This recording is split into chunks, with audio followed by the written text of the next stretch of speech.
ఎండిన స్థితి నుండి జీవములోనికి అనండి ఒకసారి. నీ బ్రతుకు ఎండిపోయిన స్థితి ఉన్నట్లయితే జీవములోకి దేవుడు నడిపించగలడు. దానికంటే ముందుగా మరొక టాపిక్ నేను మీకు ఇవ్వాలనుకుంటున్నాను. ప్రభు ఇచ్చిన టాపిక్ మీరందరూ తీసుకునండి. ఈరోజు పరిశుద్ధాత్ముడు నా హృదయంలో ప్రేరేపించిన వర్తమానం నేను మీకు అందజేస్తాను. దేవుడు దయగలవాడని నమ్మిన వారు దేవునికి స్తోత్రం చెప్పగలరా? ఆమేన్. మీ జీవితాలను వెలిగించేవాడు ఆయనే, బాగు చేయవాడు ఆయనే, నిలబెట్టేవాడు ఆయనే, స్థిరపరచువాడు కూడా ఆయనే. దేవుని వాక్యంలో మనం చదువుతున్నప్పుడు అనేక విషయాలు మనకు కొన్ని అర్థం అవ్వచ్చు, కొన్ని అర్థం కావచ్చు. అర్థమైనా అర్థం కాకపోయినా బైబిల్ చదువుతూనే ఉండండి. కొందరు బైబిల్ అర్థమైతేనే చదవండి, అర్థం కాకపోతే చదవద్దంటారు. నేను వాక్య ప్రసంగం స్టార్ట్ చేసే ముందు ఈ మాటలు గుర్తుపెట్టుకోండి. అర్థమైతేనే చదవాలా, అర్థం కాకపోతే చదవకూడదా? అర్థం కాకపోయినా గట్టి చెప్పాలి, చదవాలి. చిన్నప్పుడు మీరు స్కూల్కి వెళ్ళారు, ఏ ఫర్ యాపిల్ అంటే బిడ్డకు అర్థమైనా అర్థం కాకపోయినా చదివాడా లేదా? చదివాడు. ఇలా రాయమంటే ఇలాగే రాయాలా, ఎందుకని వాడికి అర్థమైందా? ఏ ఆల్ఫాబెట్ రాస్తున్నప్పుడు ఇలా రాస్తాం కదా, ఇలాగే ఎందుకు రాయాలి నాకు చెప్పండి అని అడిగాడా బాబు? అడగలేదు. నాకు అర్థమైతే నేను రాస్తాను, లేకపోతే నేను రాయను అంటే వాడు చదవచ్చు ఉండేది కాదు. అలాగే మీకు భోజనం పెట్టినప్పుడు ఈ భోజనంలో విటమిన్స్ ఎన్ని ఉన్నాయండి, మినరల్స్ ఎన్ని ఉన్నాయి, ఇందులో ఏ విటమిన్ ఉందా, బి విటమిన్ ఉందా, సి విటమిన్ ఉందా అని అడిగారు అనుకోండి, మీరు భోజనం పెట్టేవాళ్ళు చెప్పలేకపోతే మీరు భోజనం మానేస్తారా? గట్టి చెప్పాలి. మీరు తినే ఆహారంలో విటమిన్స్ ఎన్ని ఉన్నాయో తెలియకపోతే నేను తినను అంటారా, తింటారా? అసలు భోజనం ప్లేట్లో కనబడితే చాలు, విటమిన్ సంగతి తర్వాత దేవుడి ఆడుతూనే ఉంటుంది. ఏంటి మిషన్? చేయి కలుపుడు నోరు నవ్వులుడు, చేయి కలుపుతూ ఉంటుంది, నోరు నవ్వులేస్తూ ఉంటుంది. అక్కడ విటమిన్స్ గురించి ఆలోచించు, ఎన్ని మినరల్స్ ఉన్నాయో ఆలోచించవు, అది నీకు ఎంత ఉపయోగపడుతుందో కూడా ఆలోచించు. ఆకలి తీరాలంతే తినేస్తున్నావు. అర్థమైన అర్థం కాకపోయినా ఆ కూరలో ఎన్ని విటమిన్స్ ఉన్నాయో, నువ్వు తినేటువంటి ఆహార పదార్థాలు ఒక్కొక్క దాంట్లో ఏమేమి క్యాలరీస్ ఉన్నాయో, ఎన్ని క్యాలరీస్ ఉన్నాయో లెక్క పెట్టుకొని తినాలంటే చాలా టైం పడుతుంది. ఒకవేళ కొందరు చెప్పొచ్చు, కొన్ని హోటల్స్లో మేము ఇచ్చే ఆహార పదార్థాలు ఎన్ని క్యాలరీస్ ఉన్నాయో కూడా చెప్తాం, కానీ ఏ ఆయిల్ వాడాడు చెప్తాడా? చెప్పాడు. గట్టి చెప్పండి. చెప్పారు. ఏ ఆయిల్ వాడాడు చెప్పడు. నిన్న మిగిలిపోయిన ఆయిల్లో బొద్దింకలు పడినా చెప్పరు. నిన్న మిగిలిపోయిన ఆయిల్లో ఆ బొద్దింకలు తినడానికి వచ్చిన ఎలిక జారి పడినా చెప్పరు. అది ఫుల్ బ్యాప్టిజం తీసుకుంటుంది. ఎందులో? ఆయిల్లో. ఆ మిగిలిపోయిన ఆయిల్ని ఏమాత్రం విడవకుండా ఆ పడిన ఆ బలులను, చచ్చిపోయిన బొద్దింకలు మాత్రం తీసి పారేస్తాడు. ఆ ఆయిల్లో కొత్త ఆయిల్ కూడా పోస్తాడు. పాత ఆయిల్ కొత్త ఆయిల్ రెండు కలిపి మీకు ఆహారం చేసిస్తాడు. క్యాలరీస్ చెప్పారు కదా అని తింటున్నావా? ఆ ఆయిల్ ఎంత హానికరమైందో నీకు తెలియదు. ఎప్పుడో ఒకసారి అంటే ఓకే, కానీ ప్రతిసారి బయట ఫుడ్కి అలవాటు పడకండి. వాళ్ళు ప్రేమతో కాదు, వాళ్ళు బిజినెస్ కొరకు చేస్తున్నారు. చేసేవాళ్ళు చేయనివ్వండి. కొందరు మంచిగా చేస్తారు, కొందరు నీట్గా చేస్తారు, కొందరు జాగ్రత్తగా చేస్తారు, ఓకే. కానీ ప్రతిరోజు అదేం కర్మ, నువ్వు అక్కడికి వెళ్ళి ఎందుకు తినాలి? నీ ఇంట్లో వండుకో. నాకు వంట రాదండి, నేర్చుకోండి. నేర్చుకో. తినడం వచ్చుగా, తినడం వచ్చినప్పుడు వండుకోవడం రావద్దు, వండుకోవడం కూడా నేర్చుకో, తప్పేం కాదు. ఇతరులకు వండి పెట్టడం కూడా నేర్చుకో, తప్పేం కాదు. అదే కష్టమైన పనేమి కాదు. చెప్పాలి గట్టిగా, కాదు. కష్టమైన పనేమి కాదు, అది నీకు కావాల్సింది. అలాగే కుమార్తెలు, మీరు ఇంజనీర్లు అయినా, చదువుకొని డాక్టర్లు అయినా, మరి ఉన్నతమైన స్థాయిలోకి మీరు వెళ్ళిన ఐఏఎస్లు అయినా, ఐపీఎస్లు అయినా, మీరు ఇంటికి వచ్చాక భోజనం చేయాలి కదా. కాబట్టి ఎంత గొప్ప చదువు చదివినా 6 కూరలు చేయడం నేర్చుకోండి. లేకపోతే మీకు ఇబ్బంది మీ జీవితంలో. వండుకోవడం, 6 రకాల వెరైటీస్ చేయడం, వండుకోవడం నేర్చుకోండి. పురుషులు, యవన బిడ్డలు కూడా నేర్చుకోండి. ఆహారం అనేది మన స్వహస్తాలతో చేసుకోవడం కూడా నేర్చుకోవడం మంచిదే, తప్పేం కాదు. ఆరోగ్యకరమైన వాటిని తీసుకోవడానికి ప్రయత్నం చేయండి. మీరు ఆరోగ్యం లేకపోతే మీరు ఇక్కడికి వచ్చి ఉండేవాళ్ళని రాలేరు. కొందరు అనారోగ్యంతో ఉన్న వచ్చారు. దేవుని మీద ప్రేమతో ప్రభు మిమ్మల్ని స్వస్థపరచునుగాక, విడుదల ప్రభు మీకు ఇచ్చునుగాక. వాక్య సందేశాలకు వెళ్ళే ముందు మరొక మాట మీకు జ్ఞాపకం చేస్తున్నాను. అంత్య దినాల్లో జీవిస్తున్నాం మనం. దేవునికి ఎంత దగ్గరైతే అంత మంచిది. దేవునికి సమీపస్తులుగా మనం జీవించుదుముగాక. ఆమేన్. పరిశుద్ధ లేఖనాల్లో ఉన్నటువంటి కొన్ని విషయాలు నేను మీతో పంచుకుంటాను. దేవుడు 7 అనే మాట చాలా చోట్ల పలికాడు. 7 అనేది సంపూర్ణ సంఖ్య. ఆరో దినమున మనిషిని దేవుడు చేశాడు. మనిషిని పురుషునిగాను స్త్రీనిగాను దేవుడు కలుగు చేశాడు 6వ దినమున. 5 రోజుల్లో సృష్టి యావత్తు జరిగించి 6వ దినమున కూడా కొంత సృష్టి చేసిన తర్వాత ఆఖరిగా మనిషిని చేశాడు. అందుకే మనిషి సంఖ్య 6 అన్నారు. The man's number is called 6. మనిషి యొక్క నెంబర్ ఏంటో చెప్పగలరా? మనుషుల మధ్యలో నెంబర్ 6. 666 666 అనే ఒక పదం రాబోతుంది, ఒక మాట విన్నారా మీరు? ప్రకటన గ్రంథంలో చదివారు కదా. ఈ 666 అనే దాన్ని ఒక అతడు, ఒక మృగము ఆ ముద్ర వేయడానికి ప్రపంచం అంతటిని తొందర పెడతాడు. యాంటాక్రైస్తు, క్రీస్తు విరోధి. అంత్యక్రీస్తు అంటారు కానీ అంతములో వచ్చే క్రీస్తు, అదే అంత్యక్రీస్తు అనే పదం కరెక్ట్ కాదు. యాంటాక్రైస్తు అని ఇంగ్లీష్లో అంటారు. దాన్ని మనోళ్ళు తెలుగులో ఈజీగా యాంటాక్రైస్ట్ని ఏం చేశారు? అంత్యక్రీస్తు అన్నారు. కాదు, క్రీస్తు విరోధి అనాలి. యాంటీ అంటే విరోధి, క్రీస్తుకు విరోధి ఒకడు వస్తాడు. వాడు ఏమంటాడంటే నేనే క్రీస్తుని అంటాడు. ప్రపంచం అంతటిని నమ్మిస్తాడు. ఎలా నమ్ముతారు? ప్రపంచమంతా అద్భుతాలు చేస్తాడు, ఆశ్చర్యాలు చేస్తాడు. నాస్తికులు కూడా నమ్ముతారు అతను దేవుడని. నాస్తికులు అసలు ఏ దేవుడిని, దయ్యాన్ని నమ్మరు. ఇప్పుడు వాళ్ళు ఒకవేళ నమ్మాలి అంటే మేము అడిగిన దానికి రుజువు, ప్రూఫ్ కావాలంటారు. వాడు ప్రూఫ్ చేస్తాడు. కాబట్టి వాళ్ళు కూడా సాష్టాంగపడతారు. ఇప్పుడు నాస్తికత్వంతో ఎక్కువగా నిండిపోయినటువంటి రష్యా కావచ్చు, చైనా దేశం కూడా అతనికి లోబడతారు. ప్రపంచంలో మిగిలిన అన్ని మతాలు వారు అతనికి సాష్టాంగపడతారు. అదెలా అండి? అన్ని మతాల్లో ఎవరో ఒక అతను రాబోతున్నాడని రాసిన అన్ని ప్రవచన లేఖనాల్లో కావచ్చు, వేదాల్లో కావచ్చు, అన్నింటిలో. హైందవులో కల్కి అవతారము అని చెప్పి వాళ్ళు పలుకుతున్నారు. కల్కి అవతారం, కల్కి ఆయన వస్తాడు, ఆయన ప్రపంచాన్ని వెళ్తాడని. మరి ఇస్లామిక్ కంట్రీస్లో మరి ఖురాన్ నమ్మినటువంటి వాళ్ళు ఏం చెప్తున్నారంటే ఈసా వస్తాడు, ఈసా వచ్చి ప్రపంచం అంతటిని మరి ఆశ్చర్యం కలిసేలా చేస్తాడు, ప్రపంచమంతటికి ఈసా రాబోతున్నాడు అని చెప్పంటారు. బైబిల్ చదివే వారికి క్రీస్తు రాబోతున్నాడు అని చెప్తున్నారు. అన్ని మతాల్లో ఎవరో రాబోతున్నారు అని చెప్తారు. నాస్తికులేమో దేవుడు లేడు, దైవం లేదంటారు. మరి ఈ క్రీస్తు విరోధిని అందరూ ఎందుకు నమ్ముతారు అంటే అతను అంటాడు, కెమెరాలు పెట్టుకోండి, నన్ను టెస్ట్ చేసుకోండి, నేను దేవుడిని ఒక అతను చూపిస్తానంటాడు. ఏది చూపించు అంటారు వీళ్ళు. మీకేం కావాలి అంటారు. అతను అడుగుతాడు, ఒక బొమ్మకు జీవం పోయి చూద్దాం అంటాడు. బొమ్మను మీరు తీసుకురంటారా అంటాడు. బొమ్మను తీసుకొస్తే బొమ్మకు అతడు అని ఊదితే బొమ్మ నడుస్తుంది. బొమ్మకు జీవం పోస్తాడు. అప్పుడు అందరూ ఏమవుతారు? ఫ్లాట్ అవుతారు. అనండి గట్టిగా. ఎందుకు ఫ్లాట్ అయ్యారు? బొమ్మకి ఏం పోసాడు? అమ్మో వీడు మామూలుడు కాదండి, దేవుడు అండి. అసలు బొమ్మ కాదా చెక్ చేస్తామని వచ్చి వస్తారు, డాక్టర్లు వస్తారు, నిజంగా బొమ్మే. ఇంకో బొమ్మను తెస్తారు, ఆ బొమ్మకు కూడా జీవం పోస్తాడు. వాడు జీవం పోసేటువంటి శక్తిని దేవుడు పర్మిషన్ ఇస్తాడంట. దేవుడు వాడికి అవకాశం ఇస్తాడంట. ఎందుకంటే దేవుడు మానవులను తాడో పేడో తేల్చుకోవాలనుకుంటున్నారు. మనుషులు ఎంత తెలివైన వారంటే, బాబు నువ్వు పరలోకం వస్తావా అని అడిగితే నేను వస్తానండి, కానీ దేవుడు వద్దన్న పనులన్నీ మరి మానేస్తా ఉంటే మానలేనండి. బతికున్నప్పుడంతా పాపంలో జీవిస్తా, సస్తే ఎక్కడికి వస్తా? రెండు విషయాలు, అవ్వ కావాలి, బువ్వ కావాలి. చాలామందికి నరకానికి వెళ్ళడానికి ఎవరికి ఇష్టం లేదు. అందరూ పరలోక రాజ్యం రావాలని ఆశపడుతున్నారు. కానీ పాపాన్ని వదులుకోవడానికి ఎవరికి ఇష్టం లేదు. పాప మార్గాన్ని విడిచిపెట్టమంటే విడిచిపెట్టరు. దేవుని మార్గంలోకి రమ్మంటే రారు. మనసు మార్చుకోరు, తిరిగి జన్మించరు, జీవితాన్ని మార్చుకోవడానికి ఇష్టపడరు. కానీ వారికి ఏం కావాలట? ఏంటి చెప్పాలి? పరలోక రాజ్యం. పరలోక రాజ్యం దేవుడు ఇస్తాడు, నిజమే. పరలోక రాజ్యానికి అర్హత నీకుందా? ఆ అర్హత నువ్వు పొందావా? అర్హత కలిగిన జీవితం నీలో ఉందా? నువ్వు అక్కడికి వెళ్ళడానికి అర్హత నీలో లేకపోతే అర్హత తెచ్చుకో. అర్హత ఇచ్చేవాడు ఒకే ఒకడు, అని పేరు JESUS, జీసస్. ఆయన ఒక్కడే ఇస్తాడా? ఎస్. అనేక మత గ్రంథాల్లో నరకం లేదనుకుంటున్నారు కొంతమంది. అన్ని మత గ్రంథాల్లో సాధారణంగా రాయబడింది నరకం అనేది ఉందని. వాళ్ళ మత గ్రంథాల్లో వారు బాగా చదివితే నరకం అనే ఉంది. ఒక మత గ్రంథంలో అయితే దాని పేరు చెప్పను, కానీ ఆ వేదంలో ఏముందంటే కులాంతర వివాహం చేసుకున్నవాడు, చేసుకున్న అమ్మాయి, చేసుకున్న అబ్బాయి, చేసిన పెద్దలు, చేసిన కుటుంబాలు కలిసి నరకంలో పడేస్తారంట. ఎక్కడ? ఎట్టి చెప్పాలి? నరకంలో. ఇప్పుడు కులాంతర వివాహాలు చేసుకున్న వాళ్ళు ఎవరు చేయొద్దండి? నాతో సహా బోల్డ్ మంది ఉన్నారు. మొత్తం ఎక్కడ పోయినట్టు? అలా లేదు. ఈ బైబిల్లో ఆ విధంగా చెప్పట్ల కులాంతర వివాహం చేస్తే నరకానికి పడేస్తా అంటలా.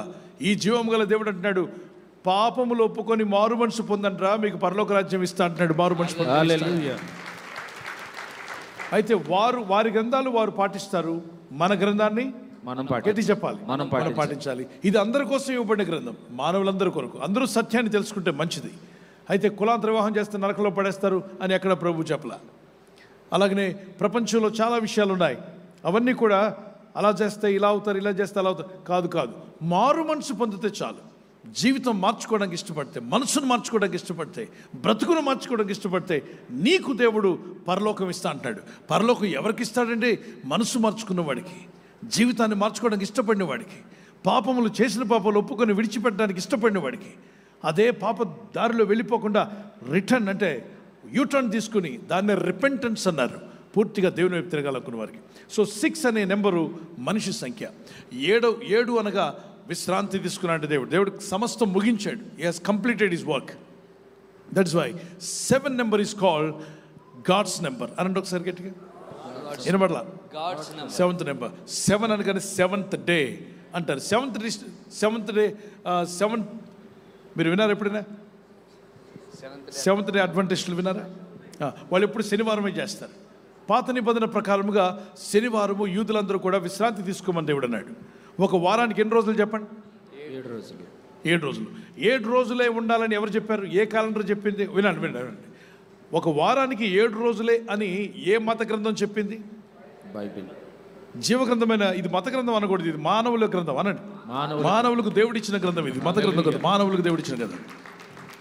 ఓకే, దీన్ని మతం చేశారు. మానవులందరి కోసం దేవుడు ఇచ్చాడు. ముందు ఇజ్రాయెల్కి ఇచ్చాడు, తర్వాత ఇజ్రాయెల్ ద్వారా ప్రపంచమంతటికి ఇచ్చాడు. దేవునికి స్తోత్రం కలుగును గాక. హల్లెలూయా. అంతే కదా. ముందు ఏదైనా రావాలి సెంట్రల్ నుండి అంటే ఎవరికి పంపిస్తారు? కబురు సీఎంకు పంపిస్తారు. సీఎం నుండి సీఎం ఎందుకండి, మాకే వచ్చుగా, మా ఇంటికి రావచ్చుగా, మా మేనమామ ఇంటికి రావచ్చు కంటే నోరు మొయ్ అంటాడు. సెంట్రల్ నుండి వచ్చినప్పుడు ఎవరికి చెప్పాలి? సీఎంకు చెప్పాలి. సీఎంని ఎన్నుకొని సీఎం అక్కడ క్యాబినెట్ మినిస్టర్తో చెప్తే వాళ్ళందరూ కలిసి ఒక ఐఏఎస్ ఆఫీసర్లు పెట్టి ప్రజలందరికీ అందజేస్తారు. అలాగే ప్రపంచం అంతట్లో దేవుడు ఒకటి ద్వారా అందరినీ పట్టుకోవాలి, అందరికీ మేలు చేయాలి. కాబట్టి ఆ ఒక్కడేడని వెతికితే ఎవరు కనబడలా. అందరూ అపవిత్రతలోను, పాపములోను, తప్పుపోయిన మార్గములోను ఎవరికి తోచినట్టు వాళ్ళు నడుస్తున్నారట. యెషయా 53:6 మనమందరము తప్పిపోయిన గొర్రెల వలె ఎవరికి తోచిన మార్గంలో వారు వెళ్ళిపోయారు. ఏ మనసుకు తోచినట్టుగా వారు మొక్కడం ప్రారంభించారు. సృష్టికర్తను విడిచి సృష్టిని ఆరాధించడం ప్రారంభించారన్నాడు. సృష్టికర్తను అంటే చేసిన వాడిని విడిచిపెట్టి చేయబడిన వాటిని ఆరాధిస్తున్నారట. నేను అడుగుతాను, సృష్టికర్త అంటే ఎవరు? చేసినవాడు. సృష్టి అంటే ఏంటి? చేయబడినవి. కుమ్మర్ అంటే ఎవరు? కొండలు చేసేవాడు. కొండలు అంటే ఏంటి? కుమ్మరి చేత చేయబడిన వాటిని ఏమన్నారు? కొండలు. కుమ్మరి ఎవరు? కొండల్ని చేసినవాడు. మనుషులు దేవుని చేత చేయబడ్డాం కాబట్టి మనుషులు ఎవ్వరూ దేవుడు కాడు, దేవుని కాలేరు. వృక్షాలన్నీ ఎవరి చేత చేయబడ్డా? చెట్లన్నీ. కాబట్టి చెట్లు ఈనాటికి గట్టి చెప్పండి. చీమలన్నింటినీ చేసింది ఎవరు? దేవుడు. చీమల పుట్టలు అవి చీమలు కట్టుకున్నాయి. మరి పాములు చేసింది ఎవరు? దేవుడు. కాబట్టి పాములు చేసినవాడు దేవుడు అవుతాడా? పాము దేవుడు అవుతాడు? పాములు చేసినవాడు దేవుడు కదా. వృక్షములను చేసినవాడు, వృక్షాలు దేవుడయ్యా, వృక్షములు చేసినవాడు దేవుడు అయ్యాడా? వృక్షాలు చేసినవాడు దేవుడు. సహజంగా ఆలోచించేద్దాం, లాజికల్గా ఆలోచన చేయండి. మీరు ఏదైనా చేశారనుకోండి, ఆ కూర అన్నం మీకు దేవుడు అవుద్దా? అవును. దాన్ని చేసింది మీరు, దానికి దేవుడు ఎవరు? మీరు. కూరకు దేవుడు ఎవరు? కూరకి కనుక నోరు ఉందనుకో, నేను ఎవరో చేశారంటే మా ఆంటీ చేసిందని చెప్తుంది. మా మీరంటీ చేసింది, మా మార్త ఆంటీ చేసింది, మా కమల ఆంటీ చేసిందని చెప్తుంది. దానికి నోరు ఉంటాయి. దానికి కర్త ఎవరండి? అలాగే చేపలను చేసింది ఎవరు? సృష్టికర్త. సముద్రంలో ఉన్నటువంటి మత్స్యాదులను, భూజంతువులన్నిటినీ, భూమి మీద వృక్షములన్నిటినీ, భూమి మీద ఉన్న మానవ జాతిని సర్వాన్ని చేతిప్పగలరా? సర్వాన్ని చేసిన వాడు సృష్టికర్త అనే దేవుడు. పైకి చూపించిన వేలు సృష్టికర్త అనే దేవుడు. ఎవరండి దేవుడు? సృష్టికర్త అనే దేవుడు. దేవుడు ఎవరో? సృష్టికర్త అనే దేవుడు. సమస్తమును చేసిన వాడు అనాలి. సమస్తమును చేసినవాడు.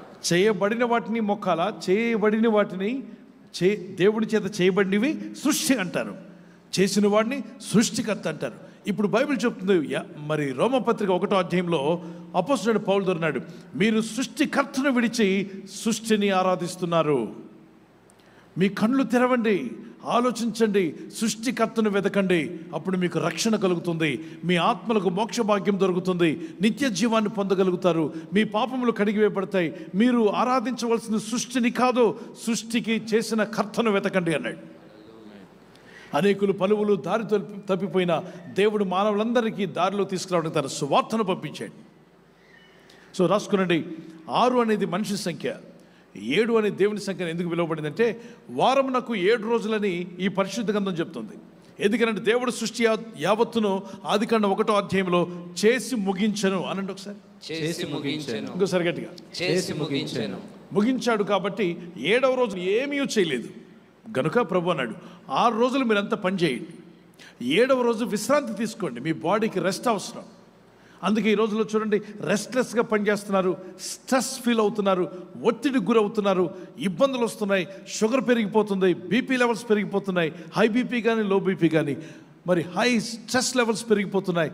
అనేక మంది రకరకాల ఒత్తిడిలో ఉంటున్నారు. ఎందుకు? ఒక మాట అడుగుతాను, మీరు చెప్పండి. ఇప్పుడు ఒక్కొక్కరు 12 మంది పిల్లలు కానీ ఉన్నారా? చెప్పండి. ఒక్కొక్క ఇంట్లో 12 మందిని కన్ని తల్లి తండ్రి ఉన్నారా? 15 మందిని కన్నోళ్ళు ఉన్నారా? ఒకప్పుడు ఉన్నారు. 100 ఏళ్ళు వెనక్కి వెళ్తే అక్కడ దాకా ఎందుకు మా నాయనమ్మ కన్నది 12 మందిని. దేవునికి స్తోత్రం, ప్రైజ్ ది లార్డ్. అంతగా ఆ నాయనమ్మ ఇంకెంతమందికి అందో తెలియదు. సో ఒక్కొక్కరు 12 మందిని కన్నారు, 15 మందిని కన్నారు. ఆ రోజుల్లో వాళ్ళు బ్రతికారా? స్ట్రెస్ ఉందని ఆత్మహత్య చేసుకొని సచ్చారా? బ్రతికారు. మరి ఆ రోజుల్లో స్ట్రెస్ లేదా? ఉందా లేదా? ఇల్లు ఏమన్నా ఏసీ రూమా? వాళ్ళు ఉన్న ఇల్లు కింద ఫ్లోర్ ఉండదు, సరైనటువంటి ఇంటి ముందు బైకులు ఉండవు, కార్లు లేవు, బైకులు లేవు, ఇంట్లో కిటికీలు సరిగా ఉండవు, పైన కప్పు సరిగా లేదు. అయినా కూడా 12 మంది బ్రతికిన చిన్న వంటగది ఎప్పుడు వండి ఆ మట్టి కుండల్లో వండి వాళ్ళు ఆహారం తిన్న హ్యాపీగా బతికి ముమ్మడి కుటుంబాలుగా జీవించారు. 12 మంది 15 మంది. ఒక ముసలోడు కష్టపడ్డాడు, కష్టపడింది ఒకడు, వండింది ఒక ఆవిడ, తిన్నోళ్ళు 12 మంది. బతికారా సచ్చారా? బ్రతికారు. ఏంటి చెప్పాలి? బ్రతికారు. బతికారుగా. మరి అప్పుడు వారికి ఒత్తిడి లేదా? ఉంది. ఇప్పుడు పైన సీలింగ్, కింద ఫ్లోరింగ్, ముందు కారు, ఇంటి ముందు కారు, బైకు, లోపల బళ్ళు, ఇంట్లో వస్తువులు, ఎన్ని రకాల వస్తువులు, రిఫ్రిజిరేటర్, మిక్సర్, ఇంకేమైనా చెప్పండి, ఏసీ, వాషింగ్ మిషన్. ఇప్పుడు పాత్రలు కడిగే మిషన్ వచ్చిందట, దాని పేరేంటి? Dish washer. అన్నిటికీ ఒక మిషనే, ప్రతిదానికి మిషన్. ఇంతకుముందు అన్ని కడగడానికి చేతులు వాడాలి, బట్టలు ఉతకాలంటే చేతులు వాడాలి. అందుకే ఆరోగ్యంగా ఉన్నారు. ఆ రోజుల్లో తిన్నది కారం మెతుకులు తిన్నా, రోజంతా తిన్న ఆహారం చక్కగా అరిగించుకొని బాడీ అంతా కూడా చక్కగా పనిలో పెట్టారు. ఇప్పుడు ధనవంతులట పరిగెడుతున్నట్టు. ఒకరోజు ఉదయకాలం ధనవంతుడు పరిగెడుతుంటే ఏమయ్యా, అటు నుండి బేదోడు పరిగెడుతున్నట్ట. బేదోడేమో పరిగెడుతున్నాడు ఇటు, ధనవంతుడేమో ఆపోజిట్ పరిగెడుతున్నాడు. ఉదయం 8 గంటలకి ధనవంతుడు ఇటు పరిగెడుతుంటే దరిద్రుడు ఇల్లు పరిగెడుతున్నాడు. ఏమయ్యా దరిద్రుడా ఎక్కడికి వెళ్తున్నామంటే, బాబు ఆకలయ్యా, ఏదో పని చేసుకోవాలిగా, పనిలో ఎవరైనా పెట్టుకుంటే ఈరోజు కష్టపడితే రెక్కాడితే కానీ డొక్కాడదయ్యా, నా కుటుంబాన్ని పోషించుకోవాలని ఆకలేస్తుంది కాబట్టి పరిగెడుతున్నాను బాబు, పని చేసుకుందామని పరిగెడుతున్నాను. మరి ధనవంతులు పరిగెడుతుంటే కొంచెం ఆగి, సార్ మీరెందుకు పరిగెడుతుంటే, నిన్న రాత్రి తిన్నది అరగలేదు సార్, నిన్న రాత్రి తిన్నది అరగలేదు కాబట్టి డాక్టర్ గారు ఏం చెప్పారు, నీకు తిన్నది అరగాలంటే ఏం చేయాలి, తెల్లారలేచి పరిగెత్తాలి. ఈడేమో తిన్నది అరక్క పరిగెడుతున్నాడు, వాడేమో ఆకలేసి పరిగెడుతున్నాడు. ఇద్దరు పరిగెడుతున్నారు. డబ్బు ఎక్కువైపోతే అన్నీ వచ్చేస్తాయి అనుకోకండి. ఎంత ధనమున్నా దేవునితో సంబంధం లేకపోతే చాలా ప్రమాదకరం. బైబిల్లో ఒక మాట ఉంది, చెడు దృష్టి కలవాడు ధనం సంపాదించి ఆతురపడును, చెడ్డ దృష్టి కలిగిన వాడు ధనం సంపాదించి ఆతురపడును, తుదకు ఆ యొక్క వాడు శిక్షణ అందకపోవడం. నువ్వు ఎక్కడుంది? 28వ సామెత ఏంటి?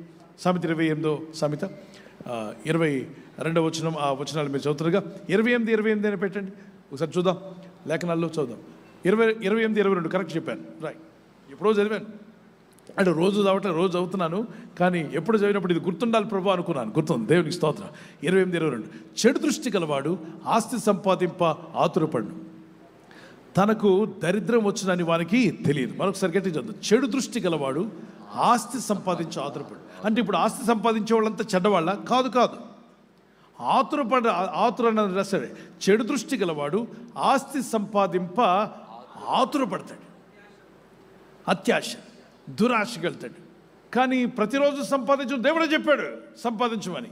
6 రోజులు కష్టపడమన్నాడు. 6 దినాలు ఏదో ఒక పని చేయాలట, ఏ పని చేయకుండా ఉండకూడదు. ఇప్పుడు మన దగ్గర టిక్ టాక్ చూస్తున్నారు చాలామంది, ఇప్పుడు ఆప్ చేశారనుకోండి, ఇప్పుడు మన దగ్గర లేదుగా, ఇతర దేశాల్లో చూస్తున్నారు. అది చైనా దేశంలో ఒకప్పుడు మన దగ్గర కూడా ఉండేది కదా టిక్ టాక్. తెగ డ్యాన్స్లు వేసి ఉద్యోగాలు పోగొట్టుకున్నారు, సిస్టర్స్, బ్రదర్స్ కూడా పోగొట్టుకున్నారు. నర్సెస్ ఒకటే డ్యాన్స్ వేసి టిక్ టాక్లో పెట్టారు. తెల్లారి పై ఆఫీసర్ వచ్చి వీళ్ళందరినీ సస్పెండ్ చేసి పడేశాడు. నర్సులందరికీ నలుగురు నర్సులు ఒకే రోజు జాబ్ పోయింది. ఎందుకు పోయిందంటే, మీరు డ్యాన్స్ చేయడానికి వచ్చారు హాస్పిటల్కి, నర్సింగ్ చేయడానికి వచ్చారని. ఒక దగ్గర టీచర్స్ అందరు కలిసి పిల్లలు క్లాస్ రూమ్లో ఉండగా టీచర్స్ అందరికి ఒకసారి ఉద్యోగం వచ్చింది. ఏం తీసుకుందామని టిక్ టాక్ కెమెరా పెట్టారు, పిల్లలందరూ చూస్తున్నారు. సిస్టర్స్ అందరూ స్టెప్లు వేశారు. ఈ స్టెప్లు వేసి తీయగానే స్కూల్ రూమ్లో క్లాస్ రూమ్లో పిల్లలు కూడా చూస్తున్నారు. అది వీడియోలో టిక్ టాక్ వెళ్ళింది, వైరల్ అయింది. 4గురికి ఏం పోయింది? సస్పెండ్ అయింది. పోలీసులు ఒకేసారి టిక్ టాక్ పెట్టాలని ఒక పోలీసు కానిస్టేబుల్ తెస్తుంటే మిగిలిన అందరూ జిమ్ అని ఎగిరారు, గంతులు వేశారు. పై ఆఫీసర్ చూశాడు, ఏమయ్యారు? సస్పెండ్. ఎందుకో ఇచ్చిన డ్యూటీ టైంలో ఏం చేయాలి? డ్యూటీ చేయాలి, ఉద్యోగం చేయాలి. మన దేశం బాగుపడాలంటే, మన దేశం పైకి రావాలంటే హ్యాపీ రిపబ్లిక్ డే అంటే రాదు. ఆ రిపబ్లిక్ డే రోజున గణతంత్ర సంవత్సరం, ఆ సంవత్సరమున మన దేశం అభివృద్ధి పొందడానికి దేశం కొరకు ప్రార్థించాలి. ప్రతి పౌరుడు పని చేయాలి. నేను చెప్తున్నట్టుగా బైబిల్లో పరిశుద్ధ దేవుడు చెప్పినట్టు ప్రతి ఒక్కడు 6 రోజులు కష్టపడి ఒళ్ళొంచి పనిచేస్తే మన దేశం దూసుకుపోద్ది అన్నవారు గట్టిగా దేవునికి స్తోత్రం చెప్పండి. ఇప్పుడు కష్టపడలేదా? కష్టపడుతున్నాం. కానీ చైనాతో మనం పోలిస్తే, చైనా వాడు కష్టపడేదాంతో మనం పోలిస్తే మనకన్నా 3.5 రేటింగ్ ముందున్నాడట. 3.5 స్పీడ్లో ఉన్నాడు. ఎవరు? చైనీస్ లేడీస్ కానీ జెంట్స్ కానీ. మనం వెనుకున్నామట వాళ్ళకన్నా. పనిలో కానీ, క్రమశిక్షణలో కానీ, పరిగెత్తి పనిచేయడంలో కానీ, ఆసక్తి చూపించడంలో మనం చేస్తాం. ఆసక్తిగా కష్టపడతాం, గొడ్డు చాకరీ చేస్తాం, పొలాల్లో పనిచేస్తాం, రైతులుగా పనిచేస్తాం, మేషన్ వర్కర్లుగా పనిచేస్తారు, ఇంటింట పనిచేస్తున్నారు, కంపెనీలో పనిచేస్తున్నారు, కన్స్ట్రక్షన్లో పనిచేస్తున్నారు. మన వాళ్ళు కష్టపడుతున్నారు, తక్కువ లేదు. కానీ చైనా వాడికన్నా మనం వెనుకున్నాం. ఎందుకని? ఇప్పుడు చైనా దేశం మనకన్నా అభివృద్ధిలో ఉందా, వెనుకుందా? చెప్పండి. మనకన్నా అభివృద్ధి పొందింది కదా. ఎలా దూసుకుపోయారు? వాళ్ళకి స్వతంత్రం వచ్చినప్పుడు వర్క్ ఈజ్ అవర్ వర్షిప్ అన్నారట. Work is our worship. మనం వర్క్ చేస్తూనే ఉండాలి. దేవుడిని అందరూ ఆరాధిస్తూ ఉంటారు, మన ఆరాధన ఏంటంటే వర్కే అన్నారట. వాడు దేవుడిని దేయాన్ని నమ్మడు. ఎలాగైనా ప్రపంచ దేశాల్లో 2020 కల్లా మేడ్ ఇన్ చైనా తప్ప ఇంకేది దేశం ఉండకూడదని ఛాలెంజ్ తీసుకున్నాడు. 2000 కల్లా వాళ్ళకి స్వతంత్రం వచ్చినప్పుడు 2000 అనే ఒక ఇయర్ రాబోతుంది. అప్పటికల్లా ప్రపంచంలో మేడ్ ఇన్ జపాన్ ఉండకూడదు, మేడ్ ఇన్ కొరియా ఉండకూడదు, మేడ్ ఇన్ అమెరికా ఉండకూడదు, మేడ్ ఇన్ జర్మనీ ఉండకూడదు. ఇక మేడ్ ఇన్ అని ఏదన్నా వస్తువు చూస్తే అది మేడ్ ఇన్ ఏముండాలి? చైనా. అలా వైరాగ్యంగా వాళ్ళకు తీర్మానం తీసుకున్నారు. ఒక్క క్షణంలో జీవితం మారదు, కానీ ఒక్క క్షణంలో నువ్వు తీసుకునే తీర్మానము నిన్ను అభివృద్ధిలోకి తీసుకొస్తుంది. ఒక్క క్షణంలో బ్రతుకు మారాలని అనుకోవద్దు, నువ్వు మారవు. కానీ నువ్వు మారాలి అంటే ఒక్క క్షణంలో మంచి తీర్మానం తీసుకుంటే దాని ప్రభావం వల్ల నీలో రాబోయే దినంలో గొప్ప మార్పును చూస్తావు. ఆ మార్పును వారు చూడగలిగారా? చైనీస్ చూడగలిగారండి? చూడగలిగారు. ఇప్పుడు సిస్టర్స్ పెట్టుకునే హెయిర్ పిన్లో కూడా ఏముంటుంది? అక్కడ మేడ్ ఇన్ చైనా అని ఉంటుంది. మీరు కట్ చేసే నెయిల్ కట్టరు మేడ్ ఇన్ చైనా. ఒకప్పుడు కొరియానో, ఒకప్పుడు జపానో ఉండేది. ఇప్పుడు అన్నీ ఏమొచ్చేసాయి? Made in China. Water bottle made in China. ఇప్పుడు మేక్ ఇన్ ఇండియా అని మన వాళ్ళు కూడా బాగా చేస్తున్నారు. చాలా సంతోషం. Make in India. మన వస్తువులు మనం కొనుక్కోవాలి, మేడ్ ఇన్ ఇండియా అని మనం కొనాలి. ఒకప్పుడు నేను నెయిల్ కట్టర్ కొనడానికి వెళ్ళా. అప్పుడు నాకు చిన్నతనంలో స్కూల్లో టీచర్ చెప్పాడు, మనం ఏ దేశం కొనకూడదురా, మన ఇండియాయే కొనాలంటే నేను పౌరుషంగా మన ఇండియా తప్ప ఏం కొనకూడదని వెళ్ళాను. షాప్కి వెళ్తే నెయిల్ కట్టర్ అడిగాను. అతను చెప్పాడు, మేడ్ ఇన్ కొరియా ఇమ్మంటారా? బెల్ కంపెనీ అన్నాడు. ఎంతమంది గుర్తుంది? బెల్ తెలుసా? కట్ చేస్తుంటా. వద్దు, మేడ్ ఇన్ ఇండియా ఇవ్వు అన్న. ఏమన్నాను? మేడ్ ఇన్ ఇండియా ఇమ్మన్నాడు. ఓకే, వెరీ గుడ్ అని చెప్పి నాకు మేడ్ ఇన్ ఇండియా ఇచ్చాడు. దాన్ని కట్ చేస్తుంటే ఎంత నొక్కినా నా గోరు కట్ చేయట్లేదు, అది ఇలా వంగిపోతుంది. నా ఫ్రెండ్ దగ్గర బెల్ కంపెనీ మేడ్ ఇన్ కొరియాది ఉంది, వాడు ఇచ్చాడు. టక కట్ చేసుకోగలిగాను. మరి మన దానికి ఏమైందిరా? మేడ్ ఇన్ ఇండియా అన్నప్పుడు మనోళ్ళు మనల్నే మోసం చేస్తున్నారు. అవునా? చేసేవాడు తిన్నగా చేయొచ్చుగా, దెయ్యం. అరే, మన ఇండియన్స్కి ఇచ్చేటప్పుడు మనవాడు డబ్బులు పెట్టి మన వస్తువు కొంటున్నప్పుడు మన దేశం మీద ప్రేమతో మంచి వస్తువు ఇవ్వాలా వద్దా? అలా ఇచ్చుంటే మనం ఎవరైనా చైనా వస్తువులు కొంటామా? ఎట్టి చెప్పండి. చైనా, జపాన్ కానీ ఏ కొనం, మేడ్ ఇన్ ఇండియానే కొంటాం. ఇప్పుడు వచ్చింది మన వాళ్ళకి బలు వెలిగింది ఇన్ని సంవత్సరాల తర్వాత. ఇప్పుడు మంచిగా చేస్తున్నారు, ఇప్పుడు మంచిగా చేస్తున్నారు. మొన్న ఈ మధ్య ఒక దేశం వెళ్ళినప్పుడు ఆ మార్కెట్లో అతను నడిపిస్తున్నాడు. పాస్టర్ గారు, ఈ వస్తువులు చూడండి అని చెప్పారు. మినిస్ట్రీకి ఉపయోగపడతాయి కదా అని చెప్పి ఆగాను.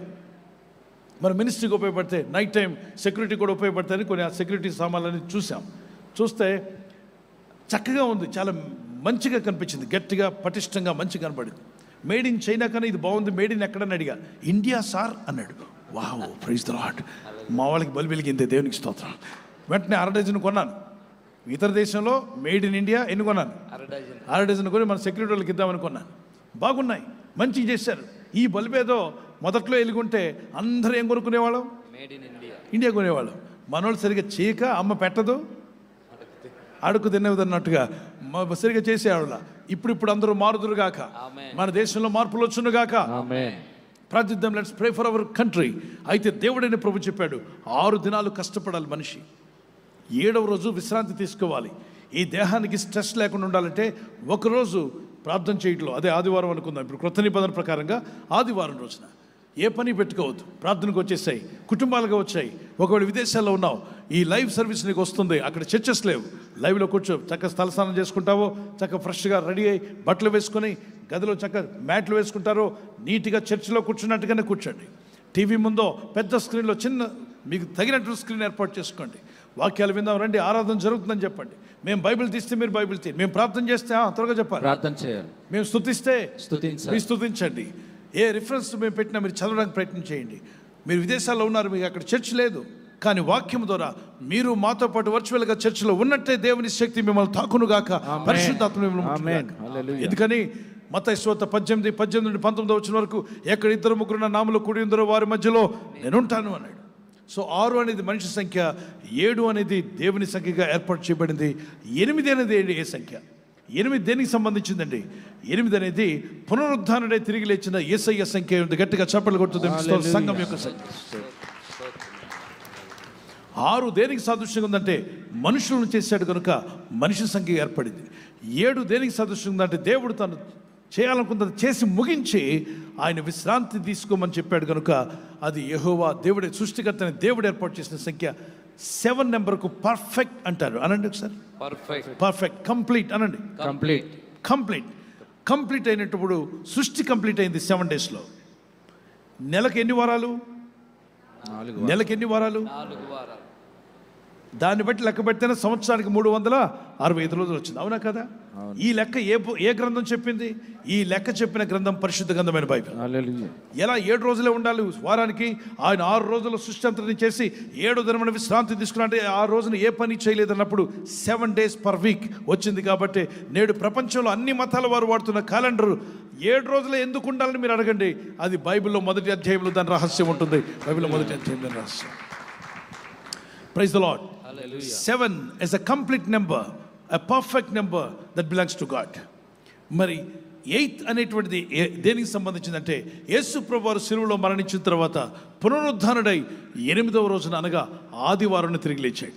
ఇట్ రిప్రజెంట్స్ న్యూ బిగినింగ్ అనే మాట నేను మీకు చెప్పాలని ఎప్పుడుండో చెప్తూ ఉన్నాను. గమనించినట్లరా, నూతన ప్రారంభం అనండి గట్టిగా, నూతన ప్రారంభం. మరొకసారి నూతన ప్రారంభం. నేను ఈరోజు స్క్రీన్ మీద ఏం పెట్టట్లేదు, మీరు రాసుకోండి, పుస్తకాల్లో రాసుకోండి. సో నూతన ప్రారంభం, it's a new beginning. That's why 7 ఎగ్జాక్ట్గా పర్ఫెక్ట్ కంప్లీట్ నెంబర్ అయితే, 6 అనేటువంటిది మనిషి సంఖ్య అయితే, 8 ఇట్స్ అ న్యూ బిగినింగ్. దేవుడైన ప్రభు పునరుద్ధరణని తిరిగి లేచడం వల్ల మానవుడికి ఈ లోకానికి వచ్చాడు మానవ రూపిగా. కొందరు అంటారు యేసు ప్రభు దేవుడైతే ఎందుకు ప్రార్థన చేశాడండి? తిక్కలోడా, అర్థం కావట్లేదు నీకు? ఆయన మానవ రూపిగా వచ్చాడు. చెప్పండి, ఎలా వచ్చాడు? అర్థం కాదు నీకు వివరంగా? ఆయన దేవుడుగా రాలా, ఎలా వచ్చాడు? మానవ రూపిగా వస్తే మనుషులైన మనము మానవులుగా ఎలా ప్రార్థన చేయాలో అలా చేస్తానని మానవుడు అవుతాడు. ఆయన దేవుడిగా ఆకాశంలో తిరుగుతుంటే దేవుడు ఎలా అవుతాడు? మనుషులు. అందుకే మానవ రూపిగా మానవ శరీరాన్ని తీసుకున్నాడు. అవును, ఎన్ని రోజుల్లో యేసు ప్రభు వారు జన్మించారు? 9 మాసాలు మోసిందా? వెంటనే ప్రభు 1 రోజులో జన్మించాడా? త్వరగా చెప్పండి. 9 మాసాలు మోసింది. ఎటు చెప్పాలి? 9 మాసాలు మోసింది. 9 మాసాలు మోసింది ఎవరు? మరియా. మా అమ్మ కూడా నన్ను ఎన్నెల్లి మోసింది? 9 మాసాలు. ఎటు చెప్పాలి? 9 మాసాలు మోస్తేనే మనం ఈ భూమి మీదకి వచ్చాం. మరి యేసు ప్రభు దేవుడు కదండి, చిటుక్కును పుట్టొచ్చుగా. తిక్క బుర్రున్నోడికి అలాగ అర్థం అవుతుంది, సరైన బుర్రున్నోడికి సరిగ్గా అర్థం అవుతుంది.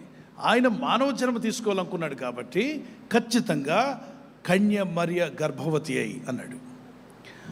ఆ గర్భము నుండి ఆయన మానవ రూపిగా ఈ లోకానికి వచ్చాడు. ఈ మధ్య సేవకులు కూడా రకరకాలుగా మాట్లాడుతున్నారు, ఏది పడితే అది మాట్లాడుతున్నారు. మరి ఏం రక్తం ఉందా, ఎవరి రక్తం ఉంది, లేకుండా ఎలా ఉంటుంది? అయోమయాలు, మరీ అయోమయాలు ఎక్కువైపోయాయి. అయోమయం అవతల మాట నేను చెప్పనులే, వాక్యం వినండి. అక్కడ ఎంత స్పష్టంగా ఉందంటే ఆయన ప్రవచించాడు వస్తానని. ఆయనకి ఎవరు అవసరంలా. ఇప్పుడు భార్య భర్త, మొన్న ఈ డాక్టర్ ఒక ఆయన చెప్తున్నాడు ఏమనంటే, పాస్టర్ గారు భార్య కనే అవకాశం లేదు, గర్భసంచి పాడైపోయింది, కానీ ఆమె ఎగ్ తీసుకున్నాం, భర్త యొద్ద నుండి వచ్చినటువంటి 2 తీసుకున్నాం, కన్సెప్షన్ చేశాం. మరి ఆమె గర్భం సంచిలో పెట్టాలంటే గర్భం పూర్తిగా పాడైపోయింది, గర్భసంచి బాగా పనిచేయట్లే, మరి ఆమెకు బిడ్డ కావాలి. ఆమె ఎగ్గే తీసుకున్నాం, ఆ పురుషుని సంబంధం తీసుకున్నాం, భర్త గారిని, ఈ ఇద్దరిని కన్సెప్షన్ చేశాం. చిన్న కణంలా ఉంటుంది. ఆ కణాన్ని ఎవరైనా గర్భం అద్దెకిస్తే ఆమె గర్భసంచిలో ప్రవేశపెడతాం అన్నప్పుడు సరోగేట్ పర్మిషన్ ఇచ్చినప్పుడు గవర్నమెంట్ పర్మిషన్ ప్రకారంగా వారు తీసుకొని ఆమె గర్భసంచిలో ప్రవేశపెట్టారు. వేరే ఆవిడ, ఆ బిడ్డ గర్భంలో ఎదుగుతున్నాడు. ఆ తల్లి ఆహారం తింటుంది, ఆమె ఆహారమే వాడు తీసుకుంటున్నాడు. ఆ బిడ్డ పుట్టిన తర్వాత చెక్ చేస్తే ఆ కన్న 9 మాసాలు తన గర్భంలో మోసిందే, తాను తిన్న ఆహారమే తిన్నాడు కదా. కనేటప్పుడు కూడా కొంత రక్తం దేహానికి తగులుతుంది. కానీ ఆ బిడ్డ జన్మించిన తర్వాత DNA టెస్ట్ చేస్తే ఆమెకు అద్దె గర్భం ఇచ్చిన ఆమెకు ఆ బిడ్డకు ఏ సంబంధమో లేదు. ఏంటి చెప్పండి, ఎలా ఉందా? లేదు. మరి 9 మాసాలు ఎక్కడ పెరిగాడు? ఆమె గర్భంలోనే. కానీ ఆమె రక్తం ఈయనలోకి వచ్చిందా? రాలేదు. ఇప్పుడు సరోగసీ సైన్స్ చెప్తుంది అలా రాదు అని. మరి ఆ బిడ్డ రక్తం తీసి కనకుండా ఉందే, ఆ తల్లి ఎగ్గే కదా ఇచ్చింది, ఆమెతో కలుస్తుంది, ఆ భర్తతో కలుస్తుంది, ఆ తండ్రితో. అప్పుడు వీళ్ళకి పుట్టిన బిడ్డ అని DNA ప్రకారం తెలిసింది. మరి 9 మాసాలు మోసింది, ఆమె తిన్నది ఆహారం, ఆ తిన్న ఆహారమే ఆ బిడ్డ తీసుకున్నాడు. పేగు ద్వారా వెళ్ళాడు. పేగు బంధం, చెప్పండి ఏ బంధం? పేగు బంధం. ఫేక్ కట్ చేసే వీడిని సపరేట్ చేశారు. కానీ వీనికి ఆమెకు ఏ సంబంధము లేదు. అలా అయితే నా ప్రభు మన రక్షకుడు మరియమ్మ గర్భంలో గర్భసంచిని వాడుకున్నాడు, కానీ ఆమె రక్తాన్ని ఏం పుచ్చుకోలేదు. ఆమె రక్తం నుండి ఆయన రాలేదు. అందుకే యేసు రక్తంలో దయ్యాలు పారిపోతున్నాయి. యేసు రక్తంలో జీవం ఉంది, శక్తి ఉంది. ఆయన మానవ రూపం తీసుకున్నాడు. ఎందుకని? ప్రవచన లేఖనాలు నెరవేర్పు చేయడానికి ప్రభు ఈ లోకానికి వచ్చాడు. యెషయా 7:14 వచ్చిన ప్రకారంగా కన్యక గర్భవతి కుమారుడు కన్నన్నాడు. మత్తయి సువార్త అంటే 700 సంవత్సరాల తర్వాత వచ్చినటువంటి మత్తయి సువార్త, మత్తయి 1వ అధ్యాయం 18, 19, 20, 21 వచనాల్లో ఆయన కుమారుడిగా జన్మించి ఈ లోకానికి వచ్చాడు. సర్వలోక పాపములు తీసివేయడానికి. ఆయన రక్తం పరిశుద్ధమైనది. ఆ రక్తంలో పాపం ఉండుంటే మనం ఎవ్వరూ రక్షించబడే వాళ్ళం కాదు. ఆ రక్తం గురించి పాడాల్సిన అవసరం కూడా లేదు. ఆ రక్తం మనకు విమోచన ఇవ్వదు. కనుక యేసుక్రీస్తు ప్రభువారి యొక్క రక్తంలో ఏ పాపము లేదు. నిష్కల్మషుడు, పవిత్రుడు, అమూల్యమైన రక్తము, పవిత్రమైన రక్తం యేసు రక్తం అన్నవారు గట్టిగా చప్పట్లు కొట్టుతారు. హల్లెలూయా. యేసు